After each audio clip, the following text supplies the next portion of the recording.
தேவனுக்கே மகிமை உண்டாவதாக. கர்த்தருக்குள் அருமையான சகோதர சகோதரிகளை, ஆண்டவரும் அருமை இரட்சகருமான இயேசு கிறிஸ்துவின் இனிய நாமத்தில் அன்பின் வணக்கங்கள். கர்த்தருக்குள் நிலைத்திருங்கள். எவைகளில் நிலைத்திருக்க வேண்டும் என்று சொல்லி ஒரு வேத பாடம். முதலாவது, நீங்களும் நானும் கர்த்தருக்குள் நிலைத்திருக்க வேண்டும். அதாவது இயேசுவில் நிலைத்திருக்க வேண்டும். நீங்கள் என்னிலும் என் வார்த்தைகள் உங்களிலும் நிலைத்திருந்தால் நீங்கள் கேட்டுக்கொள்வது எதுவோ அது உங்களுக்கு செய்யப்படும். யோவான் 15:4, 15:5, 15:6, 15:7. என்னை அல்லாமல் உங்களால் ஒன்றும் செய்யக்கூடாது. பிலிப்பியர் 4:1, ஆதலால் எனக்கு பிரியமும் வாஞ்சியுமான சகோதரரே, எனக்கு சந்தோஷமும் கிரீடமும் மாணவர்களே, பிரியமானவர்களே, இந்தப்படியே கர்த்தருக்குள் நிலைத்திருங்கள். இரண்டாவது, நாம் அன்பில் நிலைத்திருக்க வேண்டும். யோவான் 15:9, பிதா என்னில் அன்பாய் இருக்கிறது போல நானும் உங்களில் அன்பாய் இருக்கிறேன், என்னுடைய அன்பிலே நிலைத்திருங்கள். மூன்றாவது, கிறிஸ்துவின் உபதேசத்தில் நிலைத்திருங்கள். யோவான் 8:31, இயேசு தம்மை விசுவாசித்த யூதர்களை நோக்கி, நீங்கள் என் உபதேசத்தில் நிலைத்திருந்தால் மெய்யாகவே என் சீஷராய் இருப்பீர்கள். நான்காவது, இயேசுவின் வார்த்தையில் நிலைத்திருக்க வேண்டும்.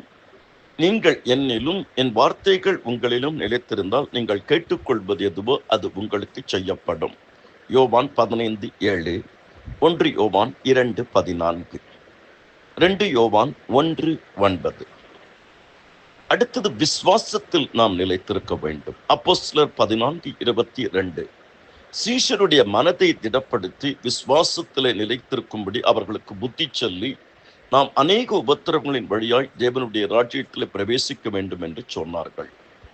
விழித்திருங்கள், விசுவாசத்தில் நிலைத்திருங்கள், புருஷராய் இருங்கள், திடன் கொள்ளுங்கள். 1 கொரிந்தியர் 16:13, அப்போஸ்தலர் 14:22. அழைக்கப்பட்ட அழைப்பில் நிலைத்திருங்கள். அவனவன் தான் அழைக்கப்பட்ட நிலைமையிலே நிலைத்திருக்க கடவன். 1 கொரிந்தியர் 7:20. கர்த்தருக்குள் அருமையான தேவஜனமே, சுவிசேஷ பணியில் நிலைத்திருக்க வேண்டும். 1 கொரிந்தியர் 15:1, அன்றியும் சகோதரரை, நான் உங்களுக்கு பிரசங்கித்த சுவிசேஷத்தை மறுபடியும் உங்களுக்கு தெரியப்படுத்துகிறேன். நீங்கள் அதை ஏற்றுக்கொண்டு அதிலே நிலைத்திருக்கிறீர்கள். கடைசியாக, கற்று நிச்சயித்து கொண்டவைகளில் நிலைத்திருக்க வேண்டும். இதுவரை நாம் கற்றுக்கொண்ட உபதேசங்கள், இதுவரைக்கும் கேட்ட சத்தியங்கள், நாம் அதில் நிலைத்திருக்க வேண்டும். 2 தீமோத்தி 3:14, நீ கற்று நிச்சயித்து கொண்டவைகளில் நிலைத்திரு, அவைகள் இன்னாரிடத்தில் கற்றாய் என்று நீ அறிந்திருக்கிறாயே. கர்த்தருக்குள் அருமையானவர்களை, தேவையானது ஒன்று. மரியாள் தன்னை விட்டெடுபடாத நல்ல பங்கை தெரிந்து கொண்டாள்.